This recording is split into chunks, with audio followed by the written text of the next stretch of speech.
Kwa kweli summit ina miaka 12 kama nilivyosema. Na summit kuna maeneo mengi ambayo tunajipima katika utendaji wetu. Eneo la kwanza ni namba ama idadi ya washiriki katika summit. Wakati Mama Samia anaingia madarakani tulikuwa na washiriki kama 500 kwa kila mwaka. Lakini sasa hivi tuna washiriki kama 1500 kwa kila mwaka. Kwa mfano mwaka jana tulifanya summit Zanzibar, tulipata washiriki zaidi ya 1700. Mwaka huu tumefanya hapa tena, tumepata zaidi washiriki 1500. Kwa hiyo ukiangalia kuna mafanikio zaidi ya mara 3. Lakini wanaposhiriki watu, manake kuna commitment kubwa ya serikali na kuna mchango mkubwa wa serikali, ndio maana kuna kuwa na ushiriki mkubwa. Kwa hiyo kitendo hichi kimetufanya sisi kama summit tuone mchango mkubwa wa serikali. Lakini katika makusanyo, kwa sababu summit inafanyika kutokana na makusanyo ya watu wanaoshiriki, makusanyo imepanda maradufu.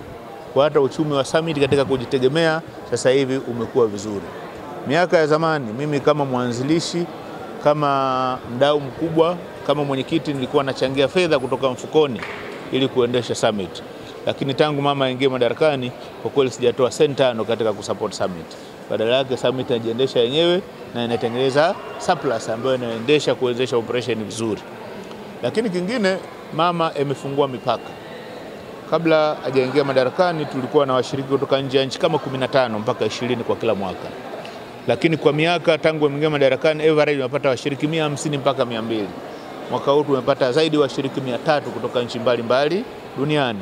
Hii inaonyesha namna gani mama amefungua mipaka na tuweze kupata ushiriki mkubwa wa nje. Na sasa hivi tuna mabalozi 11 wameshiriki katika summit ya mwaka huu. Miaka yote tumepata zaidi, tunapata mabalozi 1 2. Lakini mwaka huu nyewe mmetoka ndani mmeona high commissioners na mabalozi 11 wameshiriki. Hii maana yake kuna participation ya international kutokana na ufunguaji wa mipaka ya rais wetu. Lakini vile vile katika commitment ya serikali katika summit, mara hii ndo mara ya kwanza serikali imechangia summit kwa kufahamu umuhimu wa mijadala na mawazo ya watu katika kuboresha sekta ya afya. Kwa mwaka huu kwa mara ya kwanza tumepokea mchango wa Wizara ya Afya kutokana na uongozi nzuri na thabiti wa mama. Kwa sisi kama summit tunaona mchango wa serikali kila mwaka unavyoendelea kuimarika, lakini tuna support sana mchango wa Dr. Samia na Dr. Mwinyi. Na kama nyinyi mwaka jana mlikuwepo, Dr. Mwinyi ndo alifungua summit.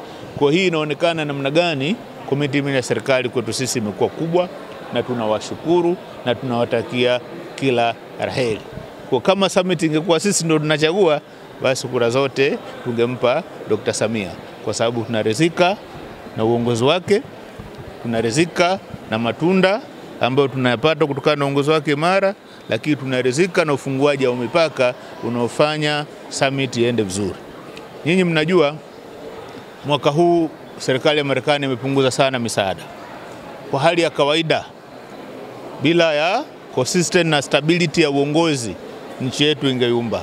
Lakini hatujasikia kuna upungufu wa dawa, hatujasikia kuna hospitali imefungwa, hatujasikia kuna jambo limetokea kwa sababu hiyo. Hii watu wengi hawawezi wakaona, lakini hii inatokana na stability na vision na uwezo wa kiongozi tuliokuwa naye. Kwa sisi kama summit tunapongeza, na mimi hasa kama mwenyekiti wa summit namtakia kila laheri katika uchaguzi, na tunathamini mchango wake na tutaendelea kushirikiana naye, na yeye tunashukuru sana kwa namna anavyoshirikiana na sisi.